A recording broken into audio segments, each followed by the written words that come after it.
Bon après-midi à Good afternoon, everyone. I call this meeting to order. Welcome to meeting number 89 of the House of Commons Standing Committee on Industry and Technology. Today's meeting is taking place in a hybrid format pursuant to the standing orders. Pursuant to the order of reference of Monday, April 24th, 2023, the committee is resuming consideration of Bill C-27, an act to enact the Consumer Privacy Protection Act, the Personal Information and Data Protection Tribunal Act, and the Artificial Intelligence and Data Act, and to make consequential and related amendments to other acts. Once again, welcome back to our witnesses. Department of Industry, Mark Chan, Senior Assistant Deputy Minister Sami Shabra, Director General, Marketplace Framework Policy Branch, Runa Angus, Senior Director, Strategy and Innovation Policy Sector, and lastly, Sudas Mohit, Director, Strategy and Innovation Policy Sector. Thanks a lot for joining us for an umpteenth time for this study. Since you've been here before, you accompanied the minister here last time. There will be no opening remarks. Without further ado, we'll go straight to questions. So I'll give the floor to Mr. Perkins for 6 minutes. Thank you. It seems like almost weekly regular witnesses of officials. I appreciate that. I would like to start off by asking the officials, in the minister's opening testimony here in September on Bill C-27, he said, "We will propose amendments to recognize a fundamental right to privacy for Canadians." In the letter that was sent in committee in response to our production of documents resolution from about a week and a half ago, the details of number one says, number one, which is page 1 on the appendix of the letter, says, we will propose clause 5 be amended basically to qualify the right of privacy as a fundamental right. There's stuff in there about the preamble, but ultimately the preamble doesn't matter because it has no legal basis once the statute's passed. So I want to ask a question. When I look at clause 5 of the bill, of Bill C-27, it says, the purpose of this act is to establish rules to govern the protection of personal information in a manner that recognizes the right of privacy of individuals with respect to the personal information and the need of organizations to collect or use or disclose that information. Can you tell me which words in that clause will change? Thank you, Mr. Chair, for the question. And I think subject to the ultimate drafting decisions of the drafters, I think the intent is to ensure that the fundamental right is considered within that paragraph. So when we look at the purpose of the Act is to establish rules to govern the protection of personal information in a manner that recognizes the fundamental right of individuals with respect to their personal information and the need of organizations to collect, use, or disclose personal information is probably the likely location. So the rest of the paragraph is likely, and the clause is likely to stay the same. The intent of the proposed position would be to explicitly recognize a fundamental right. Right now, it notes the right of privacy, but does not note the word fundamental. So the words, if I were to abridge this, the purpose of this act is, it actually balances, goes on to say, the purpose of the act is to, and the need of organizations to collect and use and disclose the personal information. So that clause sets out that it's basically balanced. They're of equal importance. This is the most important clause in the bill because it sets out the purpose of the bill. So from a legal perspective. So the question I have is, so it will be a fundamental right combined of equal value is the need for an organization's ability to use the information? Because these words matter in this very fundamental clause. Yeah. So the degree to which the "and" is doing work in that paragraph is to note that it must respect the fundamental right of privacy of individuals. And the need of organizations to collect, use, or disclose personal information, but not at the expense of the fundamental right of privacy of Canadians. Those last words you just said are not being added to this. No, but by nature of the fact that you can't say it's a fundamental right and organization, but not at the expense, because it's not going to say not at the expense. That a reasonable person would consider appropriate in the circumstances is also at the end of that second sentence, and it clearly notes that the fact that the "and" is there is the fact that it must meet both tests. So this goes to the main purpose of why we need these amendments, because these are fundamental reasons why witnesses are going to come here and say whether or not a clause like Clause 5 actually does what they think it should do. For example, as you know, the Privacy Commissioner has made it very clear that Section 5 should make sure that of paramount importance, of the primary importance, is a fundamental right, not of equal importance to an organization stuff. But without the wording, it's difficult for us to know what the intent of the government is, because if it's just keeping the balance the same way as it is here, then that doesn't achieve the net end, in my view. I'll move on to the second one in the minister's letter. Deals with children. Nowhere in this bill does it define what a minor is. It talks about, again, the preamble, which is in the minister's letter, which is useless because it doesn't have any legal standing. But it does say it's going to amend Section 12, which deals with what express consent is and what the process for express consent is, and then what the exceptions for express consent are. But it actually doesn't say what's going to be changed in Section 12. It just says Section 12 is the focus. And by the way, Section 12 provides all the fence posts we need to protect sensitive information to children. So again, the minister's words in committee were very precise about this. And this is the reason why we've got an issue. And so I'm not going to ask you to respond to that because I only have a minute left. And I do want to propose a motion. And I believe it's a compromise motion, which I think we can distribute in both languages. We could consider moving a motion right now on a point of privilege that the minister has not produced the documents required by the committee, which would require a certain process. I'm not going to move that in today's meeting. As a compromise, I'm going to move the following motion. And it reads as follows. That in relation to its order of reference concerning Bill C-27, an act to enact the Consumer Privacy Protection Act, the Personal Information and Data Protection Tribunal Act, and the Artificial Intelligence and Data Act, and to make consequential and related amendments to other acts.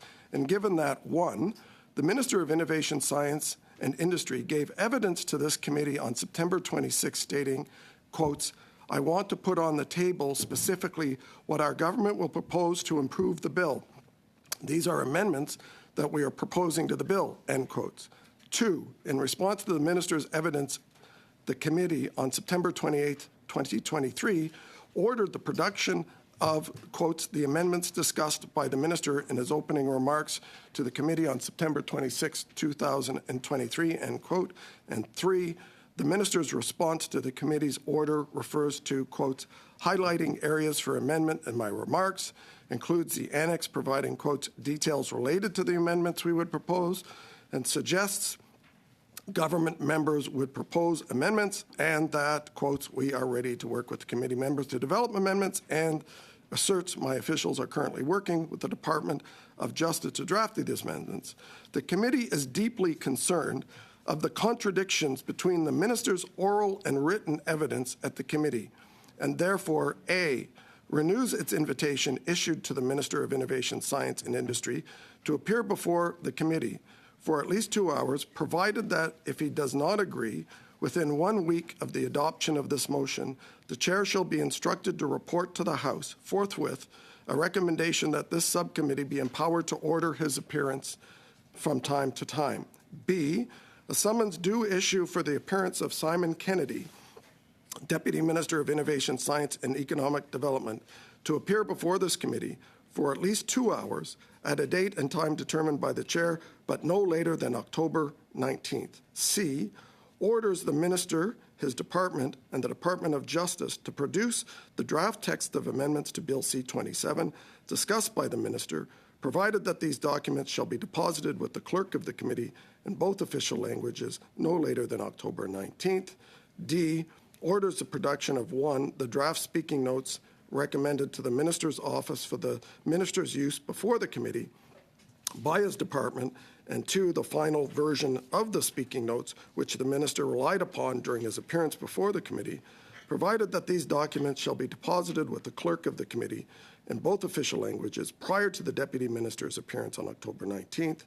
E, orders the Office of the Law Clerk and Parliamentary Counsel to produce copies of the texts of any amendments to Bill C-27 drafted for members of the government party and consistent with the drafting instructions which the Minister provided to the committee in response to the committee's order, provided that these documents shall be deposited with the clerk of the committee in both official languages, but with the sponsoring member's name and constituency redacted within 1 week of the adoption of this motion. And F, directs that all further meetings in relation to Bill C-27 be postponed until such time as the witnesses mentioned in paragraphs A and B have appeared in the documents mentioned in paragraphs C to E have been produced. It's a lot of words, no. I don't know if you want me to speak to it or let it sit for a moment. I recognize Mr. Turnbull. Thank you, Chair. Look, I think we have some very important witnesses here today. I really think that we can hear from them on this important study. And I know the Minister has provided a substantive package of information, including documents. I consider it more detailed information than what you would receive in the legalese of actual amendments. Minister, in good faith, showed up at this committee and presented areas for and an openness to amendments. We all got information at the same time, and in my view, I think we should adjourn debate on this matter and move on to questioning the witnesses. So I would ask, I would move to adjourn debate. No, I had asked you before you recognized Mr. Turnbull if I should speak to the motion now or let it sit, and then you recognize Mr. Turnbull. Sorry, Rick, I thought you were done. No, that was just the motion. I asked if I could speak to the motion. Okay, but now I'm sorry, Rick. I didn't mean to. I recognize Mr. Turnbull. He's moved to adjourn debate, which calls for a vote. Can I challenge the chair on that? I don't think you can challenge the chair when there's a motion to adjourn debate. So it needs to go to a vote right away, but it's up for the committee if they want to hear more. So, Madam Clerk. Mr. Gahir. Point à l'ordre. Oh, Point of order. There's a. I'm sorry, but a vote has been called, so we're in the roll call. Prior to calling the vote, I actually had my hand up, which was the precedent in many of the committees I've sat in up to this point, and was trying to get your attention but didn't want to shout because that is, in my opinion, impolite. And I was just trying to have a point of order to be called in regards to the fact that when Mr. Perkins was giving his speech and point of order, Chair.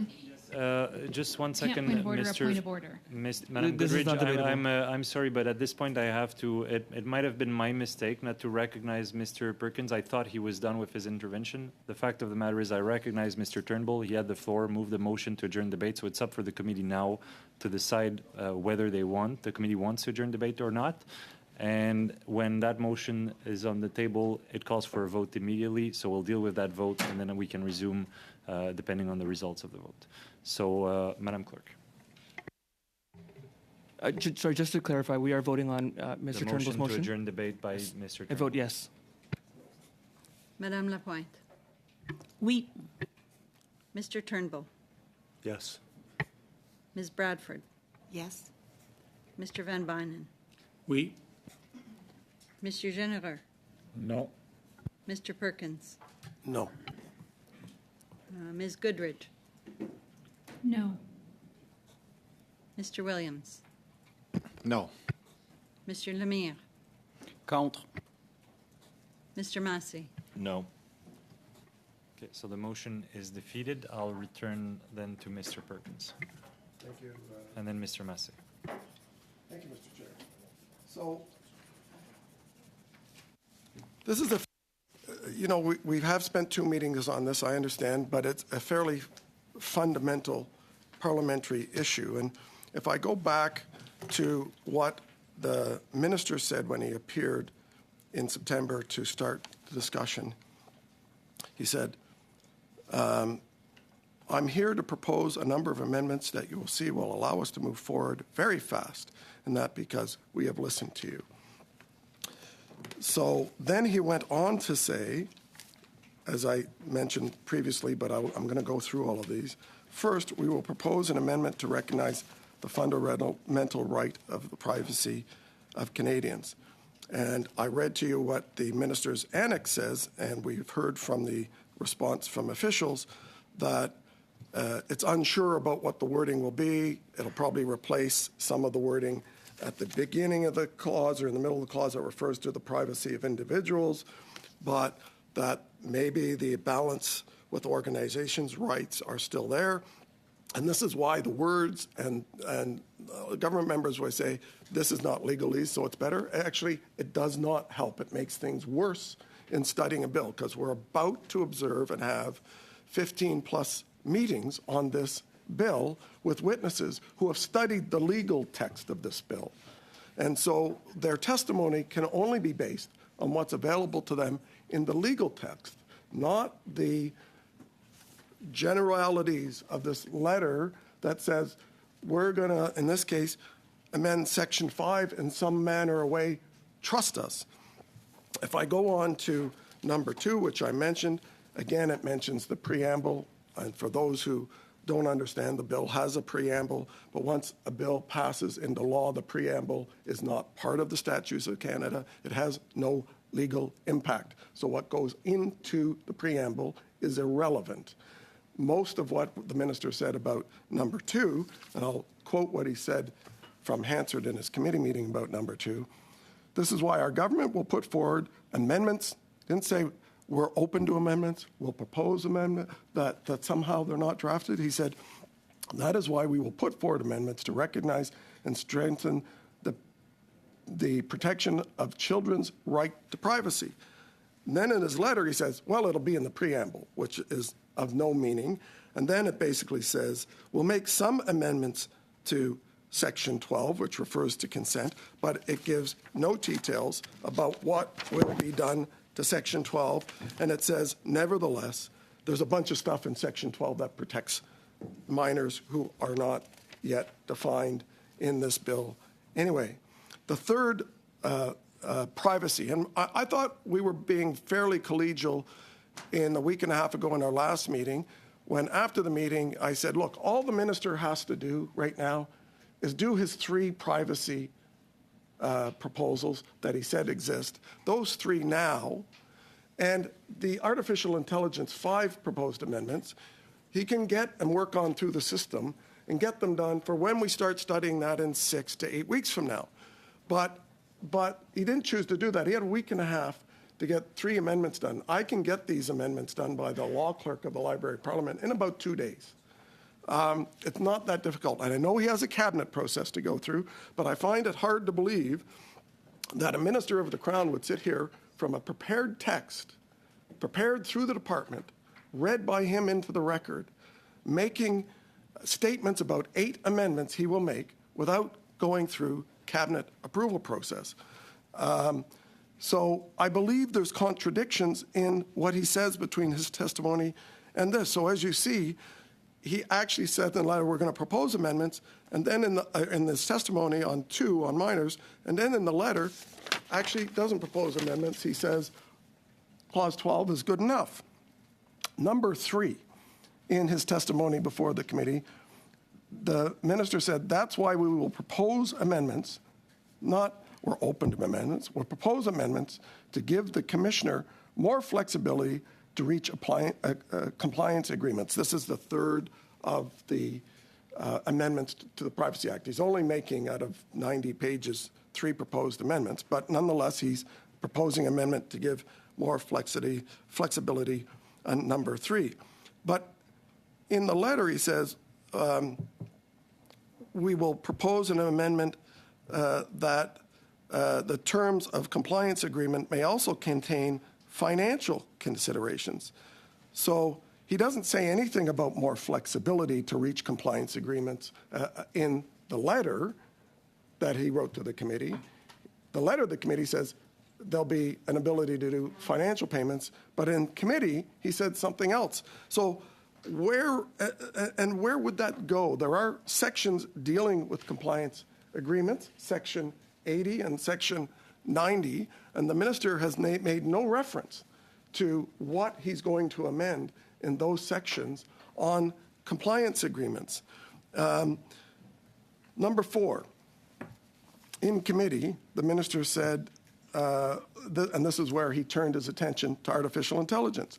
And I get that these ones are more, in a lot of ways, the artificial intelligence ones are much more complicated, and this world is moving very fast.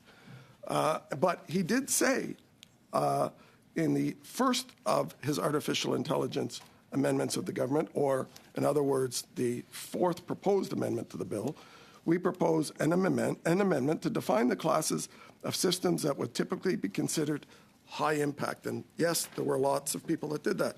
So in the letter, he goes into a quite lengthy, almost 2-page list of general descriptions about what high impact systems are that would be included somehow in a schedule, not in the act, but in a schedule. And I understand the schedule becomes more flexible in the way it's proposed to be able to, if it's given governor and council authority to change it from a regulatory perspective as this world is changing more quickly. But he doesn't say he's making an amendment to the act. So how does that schedule work? What are the legal words for the 7 areas that are put here, not general words that are here? And so within the next 6 weeks, surely the minister can produce, and he's already had 2-3 weeks since his appearance, surely the minister knows and the department knows what it is that they want to do and can get the Department of Justice to actually draft the regulations and take that through the cabinet approval process. If this is such an urgent priority, by the way, the government sat on the bill for a year after tabling it before they brought it for second reading in the House, and now want the committee to give it superficial study here, and then are dismissive and saying, we're going to make these amendments, but we're not going to show them to you.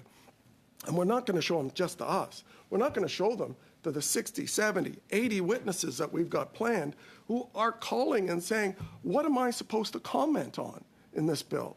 I'm going to comment on something that's out of date, that's irrelevant, and I'm going to be here talking about something that will not exist in the future because the minister has said he has amendments to these areas, but he won't share them. Number 5, the minister said on AI, we will introduce specific and distinct obligations for general purpose AI systems like ChatGPT. In the letter, that is, you actually have to skip because they don't line up. If you go further down to page 6 in the appendix, it outlines distinct obligations for general purpose AI systems, generative AI as some call it.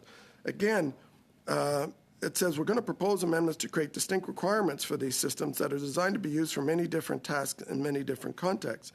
It gives examples of those, but the examples are all ones that they say they're going to go and deal with, I believe, if I'm reading this right, in regulation. So the letter actually doesn't talk about the amendments he intends to propose. It talks about the regulations he intends to propose after the bill receives royal assent.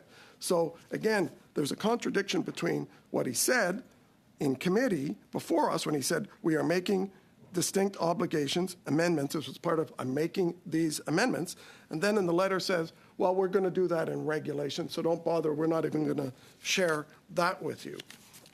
Number 6, he says, I've heard that a clearer definition of the AI value chain, that is, a person who develops AI systems versus who manages and deploys AI systems in their businesses, is necessary to ensure compliance. And for those of you who don't know what that means, the bill currently would allow the minister and the government to put somebody in jail for up to 5 years if they're an academic and they develop an AI system, which somewhere down the line, 5 years from now, some company commercializes, which has absolutely nothing to do with the input of the individual scientist who developed it, yet the bill has this massive flaw in it. So he says, great, I'm going to propose amendments to do that. The letter actually doesn't list any section of the bill that he's going to amend, no legal wording of what he's going to amend on something that can put people in jail for 5 years.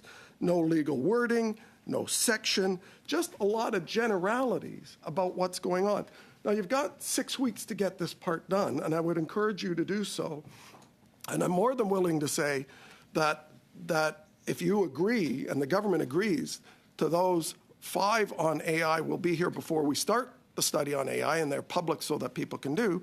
All we need to do is have those 3, as we said a week and a half ago, on privacy now, so that when the privacy commissioner comes and the information commissioner and the lawyers and all of the folks who are coming here as experts actually know the words, the legal words that matter, because that's what the courts will interpret this on. This is about how the courts, the privacy commissioner, the privacy tribunal, and the courts will interpret this act and whether a company or an individual has had their privacy breached. And without the legal words, it's vague generalities. Number 7, the minister said in committee, we will strengthen and clarify the role of the proposed AI and data commissioner. The letter, again, itself says, it's the last thing on page 7 of the appendix, says the government would support amendments to clarify more specifically the functions and roles of the AI commissioner. So in the committee, he says he's going to make an amendment to clarify. And in the letter, he says, hey, guys, I don't know what I'm going to do. If you want to propose some amendments, go ahead. So either the minister misled the committee in his opening statement, or he's misleading it in here. And that's why I'm not, at this time, going to put a point of privilege forward of contempt of this committee in an effort to try and solve this problem that the minister is telling 2 stories. One before committee, and then another when he wrote the letter. And number 8, his final amendment, he said, we will be proposing in terms of amendments that I wish to highlight is to align with the EU and the AI Act. And government members saying, oh, well, he just meant that we'll listen to it and propose. That's not what he said. We are putting in an amendment to align with the EU and the AI. And that was from a written text, which he did not table with the committee, but it was from a written text. I don't believe the minister freelanced and did that all on his own. We know that departments have a considerable input into what a minister says before a bill and before a committee. Unless officials want to confirm that the minister wrote this opening speech all on his own without departmental input. Number 8, good. It will be. Thanks, Ryan. Number 8, sorry, MP Turnbull. Number 8, the minister said he was proposing these amendments. Again, what does this say in here? It says we will propose amendments to broaden the scope of AI systems to AI with evolving international discussions. Then it goes on to say, we propose, this is on the page 4, by the way, of the attachment, that the government would propose amendments in which sections 8 and 9 of ADA would be replaced with new sections laying out these responsibilities. And there is, I'll call it a page of general descriptions on those responsibilities. But again, how is a lawyer, and we have lots of lawyers coming to appear on this bill, and how is a privacy expert, and how is a company that's in this business, or how is a company that has to make a presentation to this committee about whether or not this bill sets out a proper public policy framework to cover the things that we need to cover if we can't actually see the legal wording? Because that legal wording is what will cause companies to be fined up to, I believe it is 5 or 10% of their global revenue, and up to 5 years in jail if you breach this. These are serious, serious penalties that the minister has in here. And I don't think that since on one hand we have some of the largest companies in the world this summer saying that artificial intelligence is an existential threat to humanity's existence, and we have others that we have all talked to. I know the minister said the department's met with 300 people. I'm sure some of those were professors and other people in the industry who have said that it's, at this stage, it's just another version of supercomputing. So there's a lot of work that has to be done to understand what it is that the government is trying to regulate in a set out in a legal public policy framework, which that then gives it its own regulatory framework out of that to design stuff without going back to Parliament. And it's vague. The bill is vague, and the letter is vague. And I'm not a lawyer, but I've dealt with enough lawyers for my life, and I've dealt with enough lawyers in this role as Shadow Minister for Industry to know that every single word in this bill matters. Every single bill, what that word is, where it is, what clause it's in, what its priority level is, Clause 5 and other clauses, and whether something is balanced by an individual's right and balanced with an organization's right, or whether an individual's right is superior or more important than that of an organization, or less important. These are the things that witnesses want to talk about based on the legal wording we have. But the legal wording we have, the minister has said, is not the legal wording that's going to exist in the bill from the government's perspective. So wasting the time of witnesses to come before this committee to comment on a piece of legislation whose key provisions, these are not minor technical errors or translation errors, these are fundamental, high-level policy, public policy frameworks, because the minister came here and started this off by saying he is going to make these amendments, which means that everything we're reading in this bill in these sections is useless for any witness to come and comment on.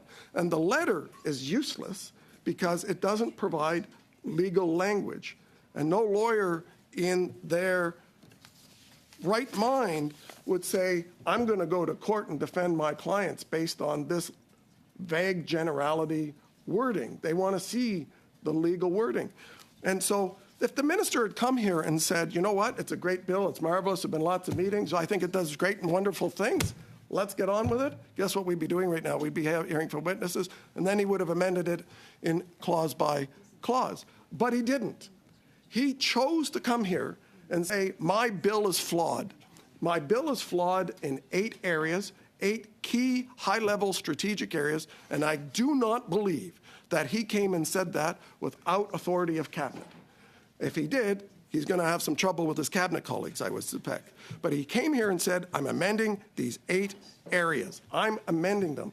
These fundamental areas that are in the bill are going to change, but I'm not going to tell you what they are until clause by clause.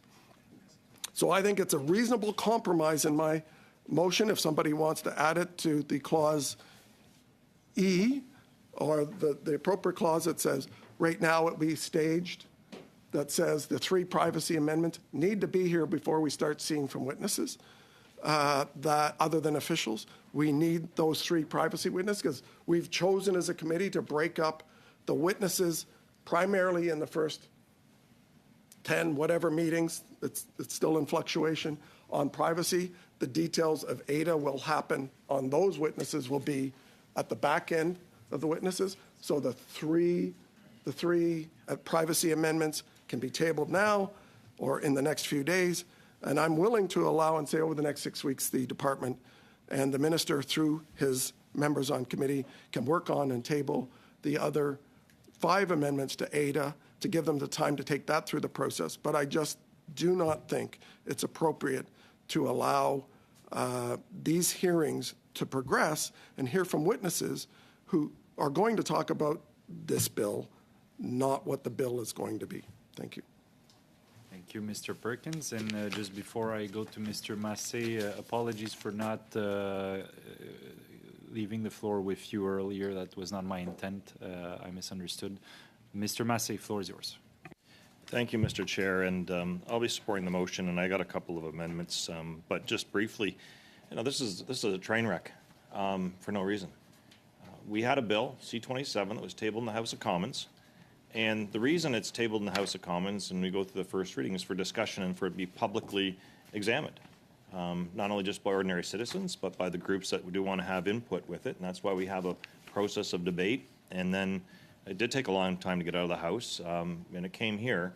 And, I won a prima facie case in the past because my ability as an MP was impeded by actions by then another government, and it resulted in changes to this day. And this is how I view it here, is that, you had the minister coming forward here after this, and he said amendments. And so when he talks about amendments, there's going to be goals and objectives from those, and then it had to be clarified. And after it was clarified, he did a point of privilege, and then it was admitted there weren't amendments. Then government members went back to saying, oh, tell me more about these amendments. And so we're back to where we shouldn't have to be, and I've heard nothing but shock from people that are interested in this bill about what the government's agenda is on this. And I think it is a fairly reasonable approach to look at getting the three, and that was my appeal, the privacy ones, in front of us. In fact, that should be separate legislation. But the government flawed it, even this legislation by putting three acts together when it probably shouldn't have done that. That was a critical error to begin with, which was raised, and probably one of the reasons that structurally you have issues right now, because there's no reason we couldn't actually do some of these things separate. In fact, it would have been wiser, and we would have actually got things through. So, to me, it's you can't. The minister just can't come here and say, okay, well, we have 8 specific amendments that we're going to have, and then not provide them, not for us, but for the other people that are coming here. We have groups and organizations that are paying for lawyers to draft legalese and make submissions to us, and they need to know what's really in front of us. And we don't have that anymore. And that's terribly unfortunate. And having the background letter from the minister is fine. But I also want to go for a best practice, and I knew it was going to be bad when it began because the minister, a lot of times ministers actually come to committees with prepared documents and actually table them for members to actually go through as they give their presentation. That's actually a fairly common practice that's done, is the minister will come and you'll have a preamble and you'll have the even material that the minister will present. And not only did we not get that, I did ask for that. I actually made a joke about how we have to put that testimony to have Chat GPT to actually create the amendments for the minister, because that's all we have to go by.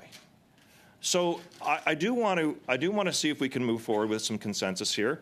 I would like to amend and have the 3 privacy amendments, and I would also like to make an amendment and drop F. And the reason to drop F is because I'll be quite frank. I don't need the minister to come here anymore. I just need his amendments so that others can see it. And I don't need to have another group of clown cars showing up and distracting us from the work that we have to do. And that's what this is about. So for myself, I'd like to amend for the 3 privacy amendments to be tabled, and then I don't need the minister to come here anymore. That's not. I want to get on with the work here, but I can't expect some of the people to continue to have speculation about what they have to present in front of us, and to continue to be like a dog chasing its own tail. That's what we're doing right now. So I'd like to amend Section E for just the 3 privacy amendments, or it can just say privacy amendments. And then I'd like to drop Section F because I don't really need the minister to come here. Oh, the minister's, okay. A, sorry. Yeah, thank you. Oh, yes. Okay, yep. Yep. A, yes, I got it wrong. I wrote it down there. A, so I don't need the minister here anymore. And, if he wants to come, he can come. But if that's friendly, Just we'll need some, so there's an amendment now on the floor on the motion that we're discussing by Mr. Massey. Just if you could sum it up again, Mr. Massey, Yeah. so we're all clear on what your amendment. for Section 3, for just the privacy amendments. So I don't know exact wording would be the best, because I'm open to how that, and then drop Section A. Not F, I'm sorry, but A. Can I make a suggestion on that? Just, I think Rick has a suggestion Yeah. on wording for Section E. Yeah, so MP Massey, if I'm hearing you right, E starts out, orders of the Office of Electoral Parliamentary Council produce copies of the texts of, instead of any amendments to Bill C-27, it would read of the 3 Privacy Act or amendments. Yeah, I worry if they drop one, though, would it be just a Privacy Act amendments, or do we want to keep to the 3? He did say 3, though. There are 3. There are 3, The yeah. other are So- 5 to ADA, so. Yeah, okay, so let's do it that way. And then say you can produce ADA by, Yeah, absolutely. I think this is a good compromise for us to get back on track as a committee and not have a distraction and have some expectations delivered. And then again, I'll leave it to you, but I don't believe that, I don't want to get down a wormhole of trying to bring the minister here and that. I understand the reasons why, so I'm not being critical about that, but I really want to get on with the work here, and so I don't need the minister to come here again and go through that again. I'm okay with both. I don't need another Abbott and Costello skit, if you're old enough to remember these things. Yes. I'm not. So we have the amendment by Mr. Massey on the floor, which is up for discussion before we vote on the amendment. You've all heard the terms, and Mr. Massey, would you mind repeating it? As Mr. Perkins has noted, is the Section E is adding the 3 privacy amendments. Text of any of the 3 privacy amendments. copies of the text of the 3 privacy amendments to Bill C-27. So that's the last one, MP Turnbull, on the first page. Yeah, under Section E. And then drop, yeah, so copies of the text instead of any amendments of the 3 privacy amendments to Bill C-27. And we would drop above that paragraph A.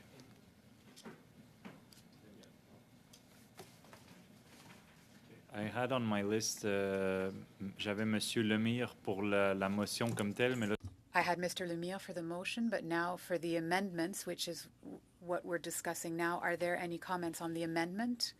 Otherwise, Mr. Turnbull? We can have a short pause to actually just review the wording. It's a lot to just sort of consider here. Yeah, for the whole thing with the amended version of it, Yeah, just so sure. we can have a huddle on this. I'll grant about five liberal minutes. 5.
Dear colleagues, we shall resume. I know that Mr. Massey has a proposal to change his amendment. You have the floor, Mr. Massey. Thank you, Mr. Chair. And yes, we need to strike out on E, orders of the Office of the Law Clerk to introduce language as amendments proposed by the Minister in his presentation. And that's just to get specifically to what we're looking for is the 3 privacy amendments. So we want to be consistent there. And so that's really what we're after. So we'll use whatever language is easiest. So something to the effect of order the minister to produce to the committee the 3 amendments referenced in his presentation before committee on September 26, 2023 that pertain to part 1 of the bill. Yes, yeah, thank you, Mr. Chair. Yeah, part 1 specifically, yes. Because I mean, hopefully you hear this thing is if they are being done, then there shouldn't be a problem for the government to support this. And if they will, we'll get them in for sure. And we can move on, and then we'll get the other stuff we can go with that later. And we don't need, and again, I don't need the minister here. Again, so that would be the intent.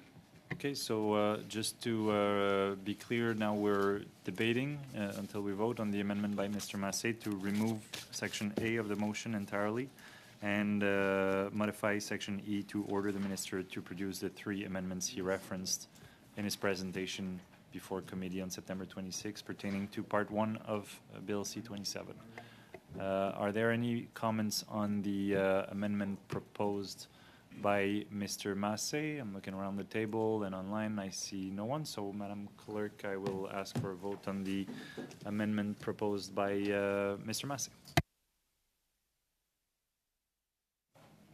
Against?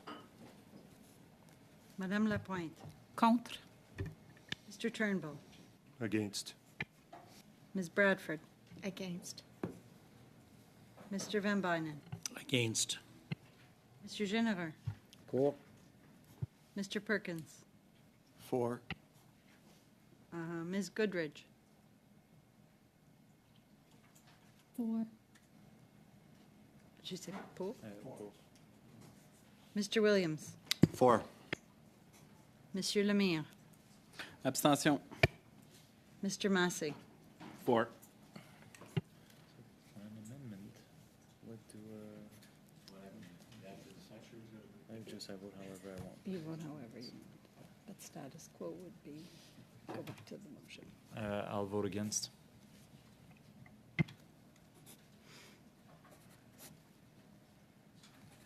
Which brings us back to the motion. Monsieur Généreux. Ah non, c'est vrai, excusez. Monsieur Lemire. Monsieur Généreux par la suite. I'm sorry, Mr. Lemire first. Thank you, Chair.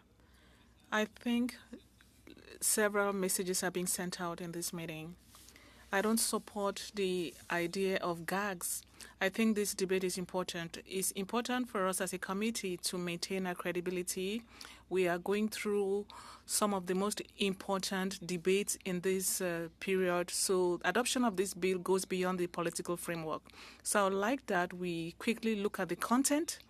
However, I consider legitimate concerns that have been raised by my colleagues on the Conservative side and the NDP. So, as a committee, I would like to call on members of government to provide the documents requested. I don't think we need a formal motion which will delay our deliberations so that we can have clarifications. And I think that's the key word the minister uses, clarification and predictability. So we need to send out a message that the industry and witnesses that have to come are important. So I think that the letter that we received from the minister is a mea culpa that has a value. So this is recognition of the testimonies that are going to shed light, particularly when it comes to the implementation of the Quebec law that will apply, Law 25, that would apply before the Canadian law when it comes to data protection. So I would like us to continue our work, and so we could quickly start study of witnesses. Thank you, Mr. General. Thank you, Chair. In light of what has been said from the beginning, I agree with my colleague from the Bloc Québécois that this is an extremely important bill that will have long-term consequences. As the minister had stated, he wanted to have the bill be as flexible as possible. The difference between perception or intention from the minister when it comes to his statement here on the 26th of September and the letter he said, the difference for the bloc is that the words are important. Words are important not only in the way they are written, but also in the way they are assessed, or should I say assessment of the witness testimonies, how they are translated, how they are integrated in the bill. I think for us it is clear that from the time we have witnesses before us, and we'll be seeing many more witnesses during the process, those witnesses should be able to make a judgment on words that are extremely clear and definite when it comes to what the government wants from that bill. We can't simply wait for clause by clause at the end and allow all witnesses that are going to be appearing before us to make sure that they have the right text before them so that they can make their assessment and provide their comments. So there's no doubt for us that if we start this process, I think we've shown good faith. And by the way, we have no intention to filibuster. That is not our intention at all.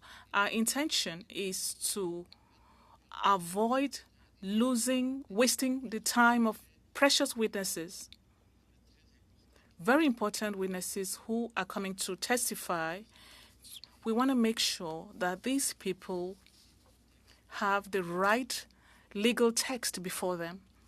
So what we are hoping and what we are promoting is that the government submit, and once again, my colleague said this a while ago, with good faith, we want to give you time. There are 8 potential amendments. You send the first 3 so we can start working. We'll meet the Privacy Commissioner on Thursday. Once again, we don't yet have the amendments, so we'll be asking him to assess something he has not seen officially. So this makes no sense. I continue believing that my colleague was right, and in part, the Bloc Québécois is also right, but we do not agree on where to draw the line. That is what is important. we need to be able to find a balance to make sure that we are not wasting our time. What is important for us is that words are fundamental in this bill that concerns privacy and artificial intelligence, something that is going to be controlling our lives in the next 10 or 15 years. So it's important for us to have the right legal text before us. Thank you, Mr. Généraux. Mr. Lemire, I don't know if you asked for the floor, Mr. Massé, but let's go with Mr. Massé. Mr. Williams. I'll be brief to allow my colleagues to intervene. I just, and it was unfortunate, like for people didn't know, like, you know, it was a courtesy provided by the government to take a break and figure out kind of where they're at. And in that, I'm still trying to find a process here. We can find some consensus to move on. So I might take the floor again later on. I'm trying to really figure out how we get past this. And and for the government members to, you know, to say this is like stonewalling or breaking on time, I'd be interested to break down this committee how many times we've had to break and take a pause, like a timeout for the Liberals to get their act together and come back. We're probably into a couple hours at least in that. And so it's difficult to see how we can go forward without having some resolution to this. And so, you know, they say that they're coming, but we don't have, you know, specifics in terms of a guarantee or anything like that. And if I had every, you know, $1 for every time I was told that, I'd be a very wealthy man. And I'd like to be in, like, find a way for us to get past this point, because if not, I fear it's going to go back into the House at some point. So I'll just leave it for now, and I'd hope we can find a way through this, because it really, like, the legislation should have been separated anyways. Like, why we're not dealing with this for this one section alone, I have no idea. Monsieur Lemire. Monsieur le Président, je pense. Mr. Chair, I'm thinking about Section F, which talks about suspending our deliberations. I think it's time.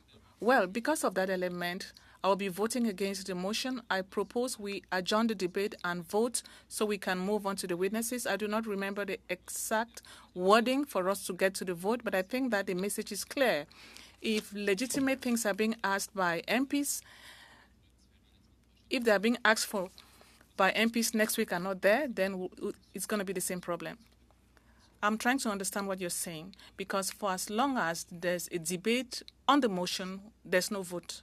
But if you are proposing a motion for the debate to be adjourned, is that what you're asking for? A motion for the debate to be adjourned? There will be no vote on the motion, but we can vote to adjourn the debate. There was Ryan and then Lila. Est-ce que vous proposez toujours? Are you still proposing that we adjourn the debate? The best predictor of future behavior, I would argue, I would submit it's not, but it's up to you, Mr. Lemire. Like, do you move or not to adjourn debate? Je compte sur toi. Court. Short. Okay, il n'y a pas de motion pour adjourner le débat. So there's no motion to adjourn the debate. Mr. Williams. I know we're going around and around here, but I think it's been said, but there's big problems here with this and why we have to get this straight and right. When a minister comes here and a minister who's trained in law, words matter, and when a minister states, and I know this has been stated over and over, that there are amendments, and the minister agreed to provide those amendments. I mean, the National Post, while a spokesman for Champagne initially said Friday the government plans to publish the amendments as soon as possible, aiming for next week. This was stated that he was going to do this in good faith to the committee after he admitted that he didn't have those amendments. The ministry later said the government won't actually provide the full text of the amendments till the study is completed. So, again, this isn't good faith. This is why we have to go to a motion, right? And Mr. Lemire, if you would like to do an amendment, let's just amend that F and get that off there. But I think, in good faith, let's get the amendments to the committee, not for us, right? But for the fact that I have calls coming in, I'm sure you've had calls from witnesses, and we hope to get this bill right. We all want this bill to work. They've all stated, I don't know what I'm actually testifying on because the amendments aren't there. And unless we think this is going to be a 7,000-word essay that we're asking for that needs to be proofread and perfected, I think we're asking for pretty reasonable grounds to which, when words matter, we've asked for something very, very simple. if we take F out of here, then certainly I think this would allow us to continue to study, move on, and get the things we want. I'd certainly be willing to offer that as an amendment, Mr. Chair, that we remove number F, which means we continue with the study, but just get the information we needed. If we don't do this, and we don't go through this motion, we already have half this committee that are upset, but it's not about the committee. It's about the people that are putting their time in to be witnesses to understand exactly what the minister has proposed 2 years later to the original bill. And I think that's the whole premise of this, is we just need those amendments in writing. We're not asking for anything that's out of the ordinary or something that's really hard. I'm sure the staff here would agree that what has been stated on paper could be easily drafted as amendments, and we go on our merry way. For those witnesses, for the committee, having respect for the fact that the minister already, from this article in National Post, agreed to this. So why don't we take F out, not suspend the testimony that's coming forth. Let's not also see this happen again. Let's move forward. We have a lot of great witnesses. I know we'd like to see it split in a few different parts, but right now it is. I think we're agreeing to study the privacy portion first, then AI.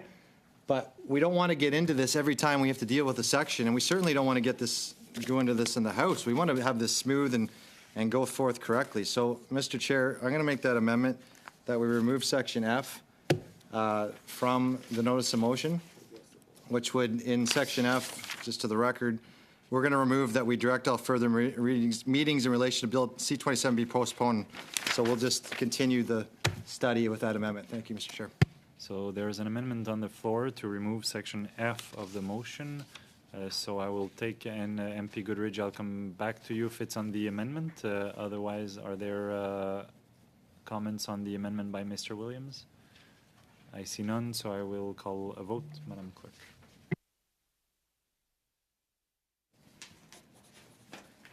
Mr. Kahir. Against?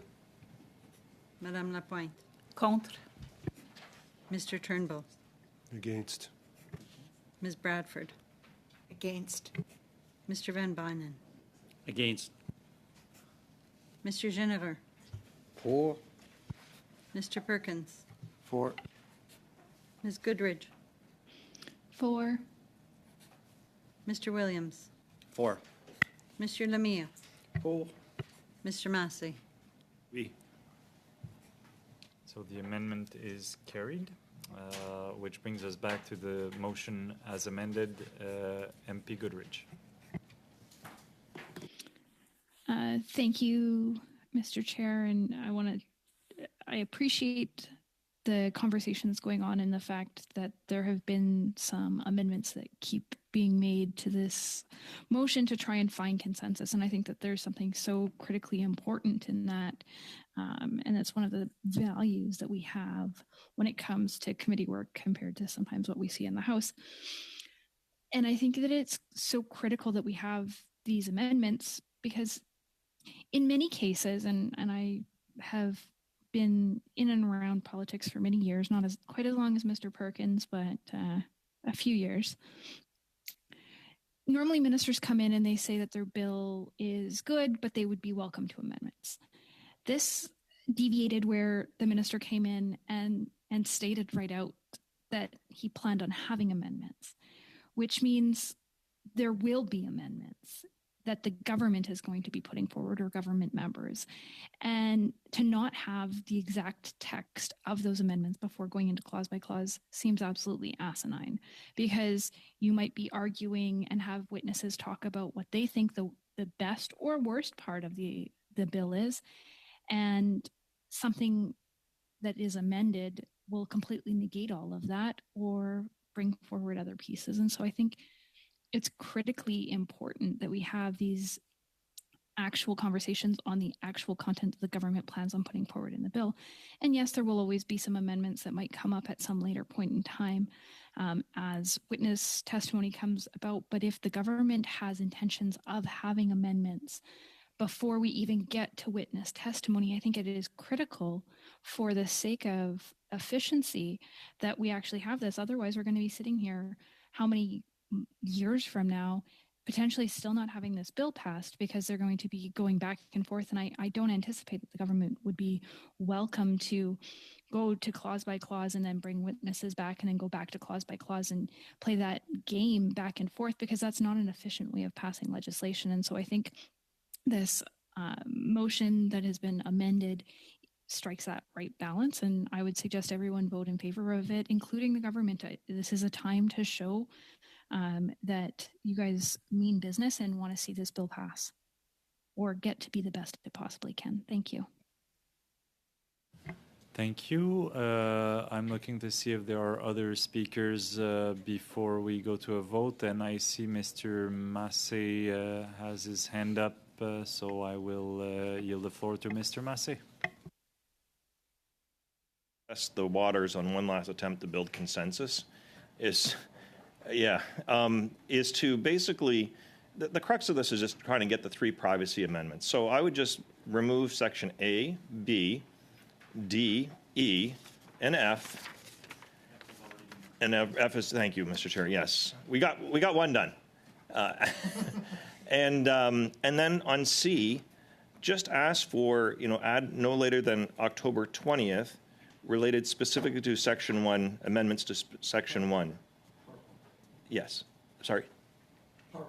Part 1, sorry, part 1. Yes, part 1, thank you. My lawyer friends, I need them.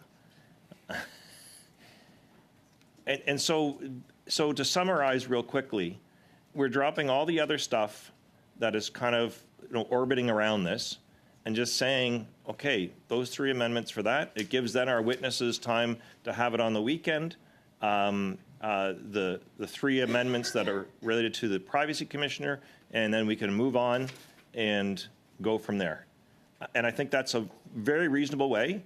It allows the department and the minister just to focus on that, gives them plenty of time, and they don't have to worry about the other stuff that's in here. And some of the stuff is actually important. I think, and I give credit to the drafter of this. But I think, again, if we're going to have some type of just general sense of civility in the committee and expectations that when you do present in front of us, there's a precedent here. So if we don't deal with this responsibly, we're telling anybody else that comes and sits in their chair they can mislead us whenever they want. That's really what this is about at the end of the day, that their expectations should be measured by the same way we treat the minister. And that's what's really this about. It's not personal to the minister. It's what we have to deal with in the fact of all the different people that are sitting in those chairs. And if we're going to allow like this kind of continue to go like this, we're wasting time. But also, too, is we're setting precedent that you don't have to come here and tell us the truth. It's not necessary. So do what you want when you sit there, and there will be no consequences. So I'm hoping that maybe perhaps this is the final point to try to find some consensus and move on. So just to reiterate, thank you, Mr. Massey. I appreciate that consensus-building effort. So removing A, B, D, E, and orders the Minister's Department, the Department of Justice, to produce draft texts or of amendments to Bill C-27 pertaining, discussed by the Minister on September 26 pertaining to Section 1 of the bill. Provided these documents shall be adopted with the clerk, shall be deposited with the clerk of the committee in both official languages no later than October 20th, which is this Friday. Yes. So that is the amendment that is proposed by Mr. Massey. Correct, Mr. Massey? Yes. So are there comments on the amendment? Mr. Perkins. Thank you, Mr. Chair, and I appreciate MP Massey's desire to try and find a way to the crux of the issue, which I think he captured well, in addition to the specifics about the legal text. I am and have been very concerned with what I believe to be, I'm assuming unintentional, but misleading testimony by the minister at this committee, that if we had just accepted it, would have made it difficult for any of the witnesses who come. So that's I think a good point MP Massey makes about every witness that comes here, particularly ministers of the Crown when it comes to their own legislation, because it changes the total tenor of what witnesses may or may not say about the bill that is outdated. And I won't go over that again. And I certainly would like to get to the bottom of this issue, which would be driven by a discussion here in the committee with the Deputy Minister, which is essentially item B, that would allow us to try and figure out, because I think there is a fundamental parliamentary principle we have to do here, but not to delay this because we've only got another half hour left. I would support what MP Massey suggests in the sense, and by the way, and I think it's part 1, not section 1, just to be clear, on this in order to get to the crux of the issue, which is to ensure that, and I think we have the Privacy Commissioner Thursday, so the Privacy Commissioner won't have access to these if we wait till Friday, so I think we need to talk about when the Privacy Commissioner comes, but we can do that separately offline from here, because I think the Privacy Commissioner should be able to comment about the amendments that are about the Privacy Commissioner and the Privacy Commissioner's office powers. And I understand that government members have suggested that we will probably have these amendments perhaps in the next few days anyway, the 3, not the 8.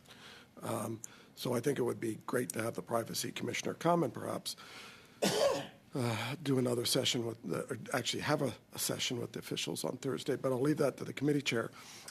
I would like to reserve, not in this motion and not for now, as an element that I think we need to have some sort of more formal discussion at some time in the future with the Deputy Minister to understand how we got into this situation with such a larger parliamentary element at stake. So I will leave that for another day, which is, we were trying to achieve a bunch of things in this, which is to get to the root of that issue.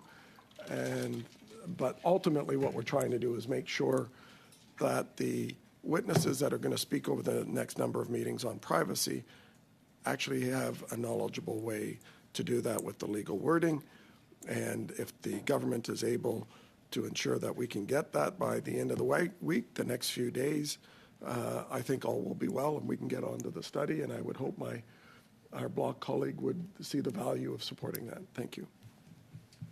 And so we have the amendment by Mr. Massey. It's clear to everyone what the terms of the amendment is. Donc, sans plus tarder, si je vois qu'il n'y a pas d'autres. Without any further ado, if there's no one asking to comment, I'll ask that we vote on Mr. Massey's amendment. Pour. Mr. Turnbull. In favor. Madame Bradford. In favor. Mr. Van Bynen. In favor. Monsieur Geneveux. Wait. Mr. Perkins. Yes. Ms. Goodridge. For. Mr. Williams. For. Monsieur Lemire. En faveur. Mr. Massey. It worked. It worked. So now the amendment works. So the motion is amended. Thank you very much, Mr. Massey. Which brings us back to the text of the motion as amended. Well, the only part then that remains of the lettered parts is part C. Yeah, which is orders the minister, his department, and the Department of Justice to produce the draft text of amendments to Bill C-27 discussed by the minister pertaining to Part 1 in both official languages no later than October 20th. So that is the motion, basically, with all the wording before it, that preamble. Are there any more comments? Otherwise, I will ask the clerk to go to a vote. The motion is amended. Mr. Cahir. In favor? Madame Lapointe. Pour. Mr. Turnbull. In favor. Ms. Bradford. In favor. Mr. Van Bynen. Wait. Mr. Geneveux. Wait. Mr. Perkins. Oui. Ms. Goodridge. Oui. Mr. Williams. Wait. Monsieur Lemire. En faveur. Mr. Massey. Oui. Je pense que c'est adopté à l'unanimité. Merci. Unanimously adopted. Thanks to everyone, particularly thanks to our witnesses who are still with us. Thank you for your patience that has been tried on several occasions. Without further ado, we'll continue. Madame Lapointe, 6 minutes. So it's my understanding that we haven't looked at or made changes to privacy laws for over 20 years. So this is a very important work and will literally touch all Canadians. So I know that when the minister was here, he mentioned in his remark that there were more than 300 meetings with stakeholders to listen to the concerns about the bill. So can you tell us, what did you hear during those meetings, and how did it influence the proposed amendments the minister outlined in his speech? Merci, Monsieur le Président, pour la question. Thank you, Mr. Chair, for the question. We heard a number of important elements that make up the basis of both what the minister spoke to, but also reinforced important parts of the bill. I think what we heard through the dialogue with stakeholders was a commitment that privacy legislation was important to modernize, that we absolutely needed to bring it up to be fit for purpose in a digital era. I think we heard some very particular aspects from stakeholders that I think are the reflection of what was at the heart of some of what was discussed in the remarks. One, we heard very clearly from the Office of the Privacy Commissioner that enshrining the fundamental right to privacy was a very important element of ensuring that the foundations of our private sector privacy law are rooted in individuals and their ability to enjoy privacy in their ongoing commercial relationships with industry. Second, I think we heard a number of elements related to the enforcement powers. We heard a lot of recognition of the very important work that the bill already was doing with respect to bringing enforcement powers into a modern era. The enforcement mechanisms under PIPEDA as they currently stand lack a lot of the capacities for the Office of the Privacy Commissioner to actually meaningfully engage in enforcement activity. There's not a capacity necessarily for for penalties.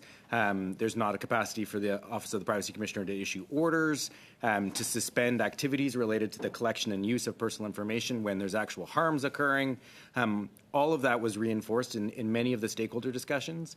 Was also reinforced was that there needed to be important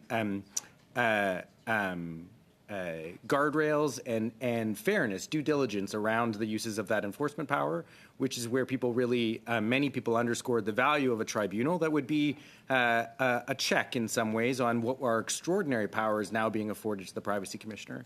The amendments related to consent or compliance agreements was a notion that in many cases you actually might be able to get to the heart of an issue between the industrial player and the Privacy Commissioner without actually having to go to the tribunal to pursue an administrative monetary penalty. And providing that additional flexibility to actually come to a common agreement is an important element that could be added in. And so that fundamental right of privacy, the checks and balances and around meaningful enforcement, new capacities for the Privacy Commissioner around that effective enforcement, and then some definitional work. So people dug in, not surprisingly, in the many meetings, many of which were with a lot of technical experts and specialists, spoke to the fact that we needed to be very clear about things like de-identified information, that we needed to be very clear about the definitions in a number of spaces, and I think you'll find that I think that's important aspects that we've introduced in this bill. This committee will have the Privacy Commissioner appear on Thursday, and it's my understanding that he has made some recommendations. I recall there may have been 15. Can you tell us if or how you've responded to the recommendations? We took the merci, Monsieur le Président, pour la question. We took the recommendations and the feedback of the Office of the Privacy Commissioner extraordinarily to heart, and it was a foundational element of our work to kind of consider both coming into the bill and then also what was shared in terms of ways in which the bill may need to shift to be able to really reflect the important powers. I think when you go through the list of the privacy commissioner's kind of desires for what would improve the overall outcomes, I think we've tried to meaningfully address those. I think the big ask around a fundamental right to privacy, the capacity to reach a consent agreement, I think, or a compliance agreement, I think are at the heart of much was a rigorous, emboldened enforcement actor, and I think all of that is very much at the heart of what we were up to. So. Very quickly, back to the consultations. Can you tell me if you've had consultations since the bill was written? Yeah. So maybe just a quick refresher, particularly the government began this effort in some ways already back to consultations that we led on the overall development of the Innovation and Skills Plan. That identified data and digital as an important pillar of work related to the functioning of the modern economy. And so a secondary public open consultation on data and digital was held with specific pillars related to one on privacy and trust. That netted a significant amount of feedback. And then that helped result in the Digital Charter and its 10 principles. And when the Digital Charter was released, a subsequent consultation was held on specific proposals related to the modernization of the Personal Information and Protection of Electronic Documents Act, or PIPEDA. That feedback then informed what ultimately became first the 11 and then this bill. And since that bill was tabled in June of 2022, we've had more than 300 discussions with key stakeholders across the continuum to make sure that we were continuing to understand their understandings of the bill, but also things that they thought were important related to it. Merci beaucoup, Monsieur Lemire. Thank you, Mr. Lemieux. Thank you, Mr. Chair. In Minister Champagne's letter, when he appeared, it was mentioned that when it comes to the Quebec law, it is similar to that of PIPEDA. So in many cases, the provincial law applies. One of the paragraphs mentioned that in the specific case of Quebec, that its own act is similar and will continue. So the first part of the question, I believe, resolves the issue that Law 25 will be introduced. In the current context, is there a transition period? Are there any transition measures while we wait for adoption of the bill? Are any measures provided for Quebec companies when it comes to the adoption of Bill 27? Thank you, Mr. Chair, for the question. I would like to reconfirm two things and respond to your question. First of all, the Quebec law and other provincial laws that are similar will benefit from grandfathering. The Quebec law will replace the activity law in the province. The law gives powers to come up with a regime working together with the provinces. The impact of C-27 is that the concept is similar. Unless there's another regime to establish a similar concept. So there's going to be no disruption in Quebec's law until when we have consultations and decide to come up with a replacement. On another point, copyright when it comes to artificial intelligence. The government has committed to guarantee a modern market, but the issue of copyright with artificial intelligence has created lots of possibilities and a lot of concern. What is your commitment to protect creators? When we protect them, we mean ensuring fair remuneration. Can creators continue to count on you to make sure that this law would apply and that there's going to be fair compensation. We know that there was an announcement in the 2022 budget about that. Could we expect an update on the copyright law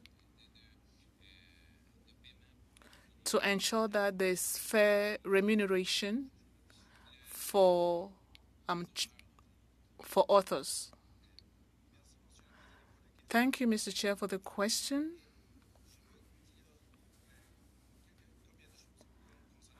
I'll say a few things about the question. First of all, the government announced consultations concerning the link between artificial intelligence and copyrights to clarify maybe the role of copyrights and the precisions are necessary in a world that includes artificial intelligence and all these new tools, and the function of the copyrights,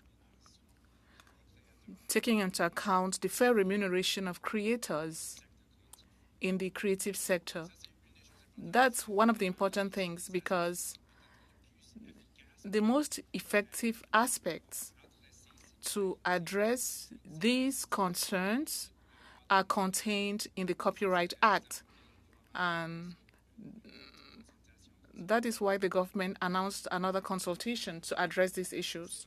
In C25, when it comes to artificial intelligence, this is really a general application act that concerns all users of artificial intelligence systems that have a more severe impact on the economy and the society. It includes some aspects that concern the creative sector, but it is designed to address possibilities that prevent harming the society in a general manner.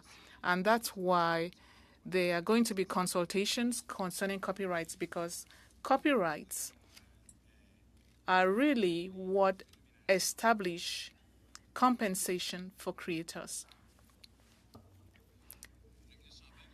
The minister talked about the intention of aligning the law with Europe, the EU, when it comes to data protection. In your opinion, what are the best practices used in the European Union? What can we learn from there? Is there a working committee that is looking into all these issues? Are there discussions taking place? I would like to hear what you think about it. There are a few important elements concerning the link between the Privacy Act, C27, and the European law. Some definitions and some aspects are being adopted that would ensure interoperability between the two laws. When it comes to the similar functions and the adequacy role of our law with the law from the European Union, there's a process that has started. It started 3 years ago, but we participated closely with some colleagues from the European Union, and we are convinced that there's going to be a good conclusion between the two laws. Thank you. Thank you very much, Mr. Massey. Thank you for being here again. On September 27th, the day after the minister was here, he announced a voluntary code of conduct for responsible development and management of the advanced general AI systems. Can you tell us more about that initiative and who's involved and who isn't? And you know, I was part of creating the right to repair bill, where it's a voluntary agreement where, you know, some didn't even join into the agreement, and there's issues with it. So kind of give us maybe a little bit of background on that. I'd be appreciative. Thank you, Mr. Chair, for the question. And I think important for a bit of context as to kind of the operating context for the code on generative AI, because it actually falls within a broader milieu that I think is useful. At the digital ministerial of the G7 in Gunma, Japan, earlier this spring, digital ministers of the G7 committed to a process or recommended to leaders that they undertake work related to generative AI and that they come to some conclusions that could be shared with ministers. That was then at the Hiroshima meeting of G7 leaders formalized in a call from G7 leaders to their respective digital ministers to do work related to generative AI, notably to work on aspects of principles for governance of generative AI systems and potential work on a code of conduct. That prompted a lot of work between Canada, which was very active in the development of the actual recommendation from ministers, with our international colleagues around some of the kind of work that needed to be done around guardrails for generative AI. An early adopter or an early mover in some ways was our counterparts in the United States, who under the Biden-Harris administration produced a set of commitments from their largest foundation model developers to a certain set of commitments and standards that they would hold themselves to in the development of foundation models, or what's sometimes called generative AI. Canada recognized that we not only wanted to be participant in the Hiroshima G7 process and have value add in terms of the discussion around principles and a code of conduct, but also have our own domestic recognition of what would be important guardrails, particularly because IDA, or the Artificial Intelligence and Data Act, has regulations that will take shape in many ways, but that the potential for concerns and harms related to generative AI and for foundation models are already present in many instances. And so that spawned a set of discussions with the AI ecosystem, particularly those who are actively involved in the deployment of foundation and generative AI models within their private sector and commercial context. And so we held a number of roundtables leading up to the development of the ultimate voluntary code, which was announced at the All-In Conference at Montreal. The signatories are now I think it depends on how one counts, but it includes a number of key foundation model companies in Canada, notably Cohere, Coveo, Ada. It also includes endorsement from the Canadian Council of Innovators, who represent a much larger swath of leaders, as well as a number of some of the larger ecosystem players like OpenText and BlackBerry. Are we missing any holes or certain sectors that need to be brought in this? Well, I haven't looked at I'll be looking at it in the future, I haven't had time, but are we missing a certain component of the sector that we need to shore up on? And second of all, so if we, the problem we have with some of the bill here and understanding is that some stuff will be left to regulatory powers, which sounds like this actually crosses over to some of that potentially. How much of the code of conduct is actually going to be in regulation in the bill? But also, again, going back, are we missing any holes with regards to building, I guess, this voluntary arrangement? Yeah, as it relates to the development of the voluntary code, a key component was obviously that those who would actually implement it and would be signatories to the implementation of the code were principally involved in its structure. That said, we also went broadly to a number of academics and civil society actors, and I think we're still very open to the conversations around its function, particularly because the G7 Hiroshima process continues, and Canada will continue to work on both the principles related to the development of AI foundation models, as well as a code of conduct that we imagine will emerge internationally through the G7 process. As it relates to the relationship between the code and regulation, we have been clear that the code is not regulation, and the code will not be regulation. This is a bridge between now and when regulation will be in place. That said, it would be silly of us, and it was not our intent, to make the code anathema to where we would ultimately head. So its principles are actually related to the principles and the general pillars that are related to the companion document we produced on AIDA. The general headings are the same. And so in many ways, signing on now, beginning the important work of actually doing the risk assessment, mitigation, transparency, and accountability work related to generative AI will put companies in very good stead when we actually have regulatory systems in place. Okay, so so is this kind of like, we were able to get internationally some agreements on human cloning, so forth, things of that nature. Is this kind of like the precursor of trying to get some international understanding the deployment of AI that goes beyond? Is that kind of, or is this where we're trying to head with this? I think it's a recognition of the fact that frontier technologies are often digital by nature, in the sense that, or global by nature, I should say, in that the use of data, the transcendence of data, the continued function of models in a borderless digital economy require a certain commitment to interoperability, as well as a certain calling out of those who are not necessarily playing within that realm. And so I think the goal of the G7 AI process is very much to ensure that we've got effective international cooperation on these guiding principles and foundational elements, recognizing that that will look different in domestic contexts in terms of how they actually import that to either regulation making or legal precedent. In the EU case, that's the EU AI Act, as well as other functions of their own legislation. In Canada, that would be AIDA, and in the United States, that's the Biden-Harris commitments, as well as what we understand through the press to be the forthcoming executive order on artificial intelligence. Okay, thanks. Thank you, Mr. Chair. Thank you very much, Mr. Massey. Mr. Williams, we have about 10 minutes, so I'll go 3-3-1-1. Mr. Williams. Thank you. So quickly, why was privacy not included as a fundamental right in the first draft of this bill? Mr. Chair, I thank the member for the question. I think we've continued to hear out how best to reflect the nature of Canadians' rights in the bill itself. I think the important feedback of the Privacy Commissioner was fundamental in actually calling for the insertion of a fundamental right.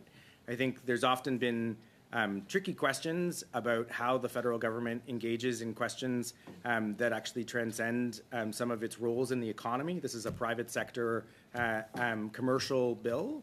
And I think fundamentally, I think we were very encouraged by the feedback from the Privacy Commissioner to contemplate its actual insertion. And you met with the Privacy Commissioner prior to drafting this bill, is that correct? We have an ongoing engagement between the Office of the Privacy Commissioner and my both my sector and my branch, because we have ongoing interests in a number of pieces of legislation. Sure, but did you meet specifically about this bill prior to the draft? I have met with the Office of the Privacy Commissioner with respect to C-27. And we'll have him here Thursday, but did he recommend specifically that before he's made comments since, and the minister has, that privacy should be included as a fundamental right in the bill? So the Privacy Commissioner issues an annual report, as well as also published his letter to this committee with respect to his findings on the bill. And I think you'll see the sure, but I'm just asking yes or no if he gave recommendations prior to the bill being drafted, when you met with him. Prior to the bill being drafted? Yes. So prior to so through consultations and when you were putting this bill together, sorry. So we had engagement with the Privacy Commissioner in the lead up to the tabling of Bill C-27. Okay. Whose definition of minor will be used when enforcing this bill? So right now, as you'll note, there is not a definition of minor in the bill, and I imagine that's a question that this committee will continue to contemplate as it studies the bill. And so I see the issue that potentially creates 13 different enforcements of the protection of children's privacy as the definition of a minor changes province to province. So was there any other reason why this was left undefined? So the contemplation of the age of majority is one that is currently contemplated to be within the provincial purview. That said, I think there is ongoing engagement about the best way to ensure that there is an effective protection for minors, notwithstanding the fact that the age of majority is something that's determined at the level of the province. Why were our privacy impact assessments, PIAs, not made mandatory for all organizations which use and collect Canadian data? I'll turn to my colleagues for more on this. I think the fundamental recognition is that there are a number of elements of the privacy law that actually will require organizations to contemplate the privacy impacts of their actions, and there are a number of recourse mechanisms should they not. And so, but I'll turn to my colleagues. Merci beaucoup pour la question. Thank you very much for the question.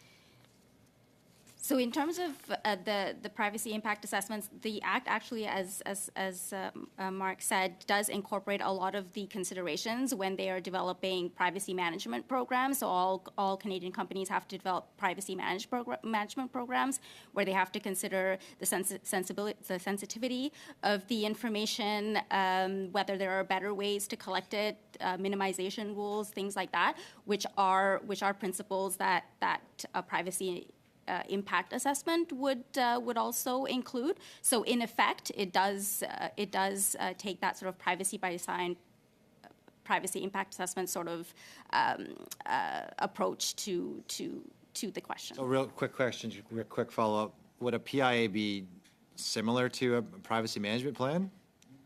Yes. Sorry, I'll start and then Runa can answer.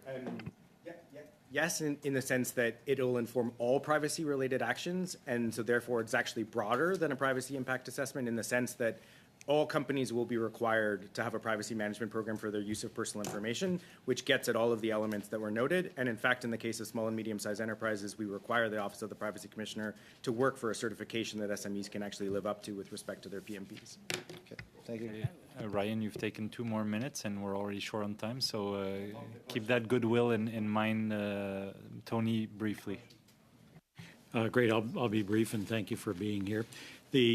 What are the penalties for non-compliance with the AIDA and the CPPA? So they're a little bit different, and there's a number of functions that are important. So I'll start with the CPPA, and then I'll turn to AIDA, and my colleagues will kick me under the table and join in if I get some of these elements wrong.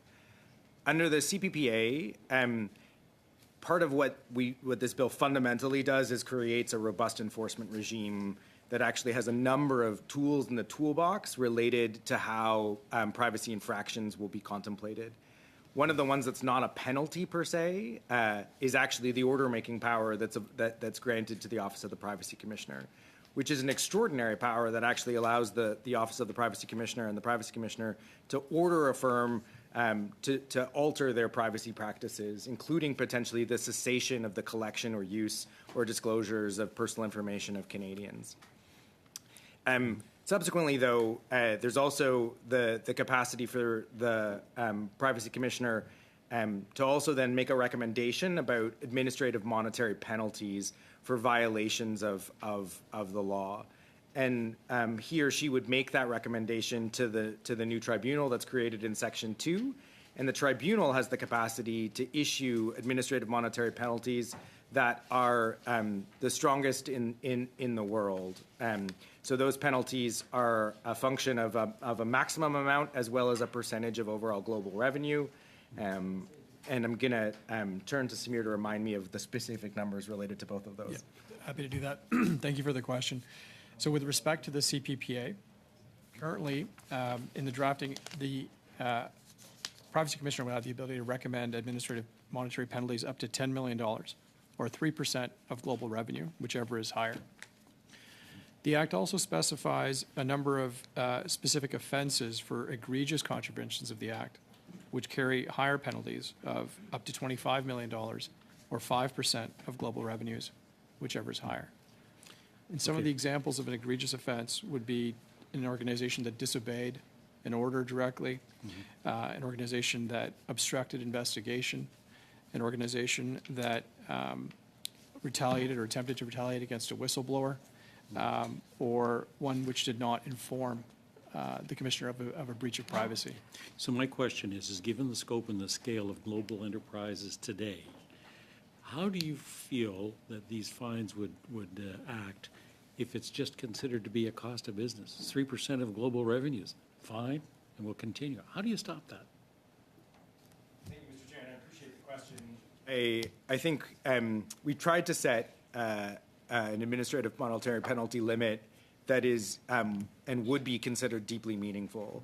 3% of global revenue is that's not 3% of global profit. That's 3% of global revenue. We believe to be meaningful for even the largest of actors. Moreover, the order-making power that is afforded to the Office of the Privacy Commissioner is, should there be an ongoing violation of the CPPA, insofar as a company has actually been ordered by the tribunal to pay, but continues the privacy infraction practices, then we actually have the capacity to just shut down the intake and the continued usage of the personal information via the powers that we've afforded to the Office of the Privacy Commissioner. So I think that's deeply meaningful. Samir? I'll just add to Mark's point that the administrative monetary penalties and offense penalties that I just identified would be the highest in the world. And so I think we see them as very significant and meaningful potential financial hurdles. Thank you very much, MP Van Bynen. Colleagues, we have a hard stop at 6, and I understand I had granted you 1 minute. If you have one very pressing question, I'd let it go, Monsieur le Maire. I have a question. Can an adult ask for data to be deleted?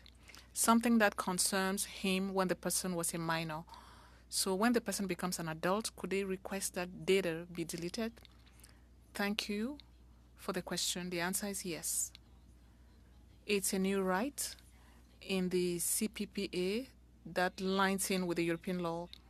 And for penalties, are they only monetary, or could businesses who had been exposed to civil or criminal offenses, could they be challenged when it comes to things that concern minor? There's also the right to private action that is included in the law. That's also new. So we have the regulatory means as well through the commissioner, and there are ways of prosecuting organizations in court. Thank you. Thank you very much. Thanks to everyone. On that note, I'm sure that we'll see each other very soon. The meeting is adjourned. Thanks to the interpreters, thanks to the clerks and the analysts.